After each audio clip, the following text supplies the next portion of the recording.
Good morning guides. இன்றைக்கி வந்து chicken வறுக்க போகிறோம். சிக்கன் குழம்பும் வைக்க போகிறோம். வறுக்கிறதுக்கு மேரினேட் பண்ணி வச்சுருக்கேன். தக்காளி வெங்காயம்லாம் அரிஞ்சு வச்சுருக்கேன். இப்போ சிக்கன் வறுவலுங்கிறதுனால நம்ம கொஞ்சம் எண்ணெய் ஆயில் யூஸ் பண்ண போகிறோம். இல்லைன்னா நம்ம ஆயில் யூஸ் பண்ணாமல் தான் சமைப்போம். இப்போ வறுவலுக்கு கொஞ்சமாக ஆயில் ஊற்றி நம்ம எல்லாத்தையும் வதக்கலாம். ஆயில் ஊற்றி ஆனியன், தக்காளி,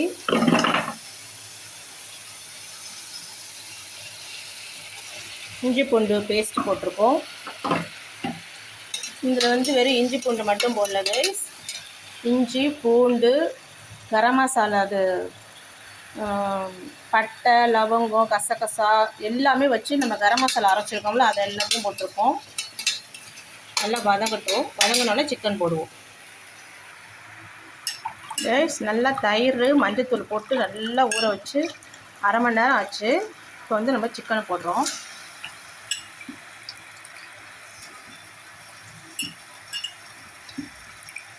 விசில் வந்து சிக்கன் வறுத்ததுக்கப்புறம் பார்க்கலாம் கைஸ். காஷ்மீர் மிளகாய்த்தூள், உப்பு, மிளகுத்தூள் நிறையா போட்டிருக்கோம். இதை இப்போ விசில் விட்டு நம்ம வறுக்க போகிறோம்.